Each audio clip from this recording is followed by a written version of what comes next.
Hello everyone, welcome to my channel DNA Classes. I am Aarti Nautanani, your educator cum learner. तो आज के हम इस वीडियो में बात करने वाले हैं KVPY के बारे में। KVPY जैसा कि आप देख सकते हैं, इसका मतलब है किशोर वैज्ञानिक प्रोत्साहन योजना। किशोर वैज्ञानिक प्रोत्साहन योजना ये एक नेशनल प्रोग्राम है of fellowship in basic sciences, जो कि स्टार्ट किया गया था by Department of Science and Technology, Government of India, to encourage students to take up research as a career option। और ये जो प्रोग्राम है ये फंड भी किया जाता है by department of science and technology, government of India. और it's a earn value learn opportunity. इसका मतलब है कि जो बच्चे पढ़ाई के साथ साथ अपनी कुछ अर्निंग भी चाहते हैं, उनके लिए बहुत ही अच्छा मौका है। अंडर दिस प्रोग्राम आप लोगों को फेलोशिप मिलेगी for your graduation and post graduation. तो आप देख सकते हैं यहाँ पे फेलोशिप समरी दिखाई गई है कि आपको अपने ग्रेजुएशन के 3 इयर्स तक आपको मंथली स्टाइपेंड मिलता है ऑफ ₹5,000, और आपका एनुअल कॉन्टीजेंसी ग्रांट जो मिलता है वो होता है ₹20,000 का। और उसके बाद जो पोस्ट ग्रेजुएशन के लिए आपको मंथली स्टाइपेंड मिलता है वो होता है ₹7,000 का, और एनुअल कॉन्टीजेंसी ग्रांट होता है ₹28,000 का। आगे हम बात करें इम्पॉर्टेंट डेट्स की, तो इसमें इसका जो रजिस्ट्रेशन है वो 22 जुलाई से स्टार्ट हो चुका था, और 31 अगस्त को इसके रजिस्ट्रेशन क्लोज़ होने थे, लेकिन अब इसके रजिस्ट्रेशन डेट बढ़ा दी गई है, जो कि है 6 सितंबर तक हो गई है अब इसकी डेट। अगर आप लोगों ने अब तक रजिस्टर नहीं किया है तो इस वीडियो को देखने के बाद जल्दी ही रजिस्टर करिएगा इस एग्ज़ाम के लिए। और एग्ज़ाम डेट है 7 नवंबर 2021 के लिए। और मॉक टेस्ट जो है इसके लिए आपको वेबसाइट चेक करते रहिएगा, आपको जल्दी उसकी अपडेट मिल जाएगी। और एडमिट कार्ड की हम बात करें तो वो आपको मिल जाएगा सेकेंड वीक ऑफ अक्टूबर में। अब हम एप्लीकेशन फ़ीस की बात करें तो एप्लीकेशन फ़ीस जो है वो जनरल कैटेगरी के लिए है ₹1,250, और SC ST और PWD कैटेगरी के लिए है ₹625 की। तो अब हम बात करते हैं एग्ज़ाम के लिए एलिजिबिलिटी क्या है। तो जो भी स्टूडेंट्स जो 11th में हैं, 12th में हैं, या फर्स्ट ईयर ऑफ ग्रेजुएशन में हैं, जो साइंस स्ट्रीम में है, वो सभी इस एग्ज़ाम के लिए अपेयर कर सकते हैं। तो इसमें स्ट्रीम्स होती हैं।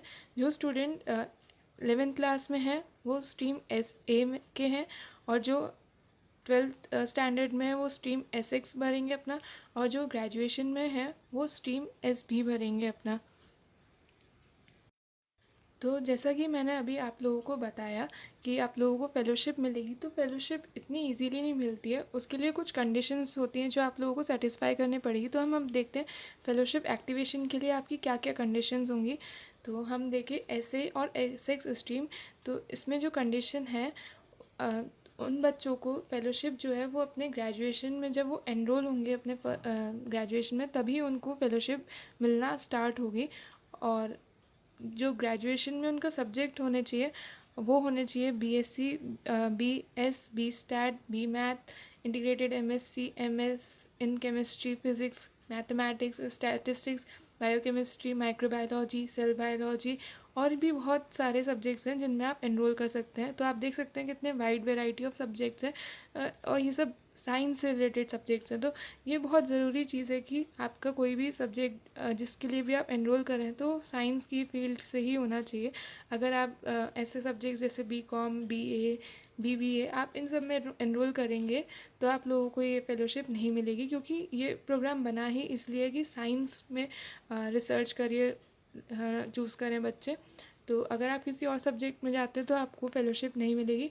और दूसरी कंडीशन ये हो जाती है कि आपको 60% मार्क्स स्कोर करना ज़रूरी होता है अपने 12th क्लास में, अपने मैथमेटिक्स और साइंस सब्जेक्ट्स में। तो ये इसका एक्टिवेशन के लिए क्राइटेरिया है। और हम स्ट्रीम SB की बात करें एलिजिबिलिटी की, तो इस साल के लिए ड्यू टू पैंडेमिक, तो जितने भी बच्चे जिन्होंने स्टैंडर्ड 12th में बोर्ड एग्ज़ामिनेशन पास किया है वो सभी लोग एलिजिबल हैं इस एग्ज़ाम के लिए, जो भी अपने फर्स्ट ईयर ऑफ ग्रेजुएशन में है और वही सब्जेक्ट्स में एनरोल किया जो भी मैंने बताए थे ऊपर। तो उन सब में अगर आप लोगों ने एनरोल किया है तो आप भी इस एग्ज़ाम को दे सकते हैं। और एक कंडीशन और जो है इस फेलोशिप के मिलने के लिए, वो ये है कि आपके मार्क्स जो है अपने आपकी जो एकेडमिक परफॉर्मेंस है आपके ग्रेजुएशन या पोस्ट ग्रेजुएशन के दौरान, तो वो 60% या उससे ज़्यादा होनी चाहिए।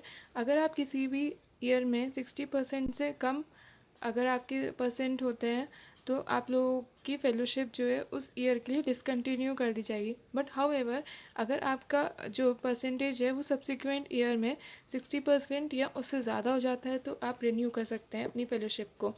तो अगर हम बात करते हैं प्रिविलेजेस की, तो आपको क्या क्या फ़ायदे मिलेंगे अगर आप इस एग्ज़ाम में आपका सिलेक्शन होता है तो सबसे पहली चीज़, अगर आपकी बहुत ही अच्छी रैंकिंग है तो आपको आइसर्स जो कि है Indian institute of science and educational research, उसमें जो 7 आइसर्स हैं इंडिया में उनमें आप एडमिशन के लिए अप्लाई कर सकते हैं। आपको वहाँ से ऑफ़र लेटर मिल सकता है BS MS प्रोग्राम के लिए। और दूसरा, आपको इंडियन इंस्टीट्यूट ऑफ साइंसेज जो कि वो भी one of the most prestigious institute है रिसर्च के लिए इंडिया में, आप वहाँ पर भी अप्लाई कर सकते हैं। और जो इन इंस्टीट्यूट्स में सेलेक्ट नहीं होते उन लोगों के लिए निराश होने की बात नहीं है, उन लोगों को भी फ़ायदा मिलता है।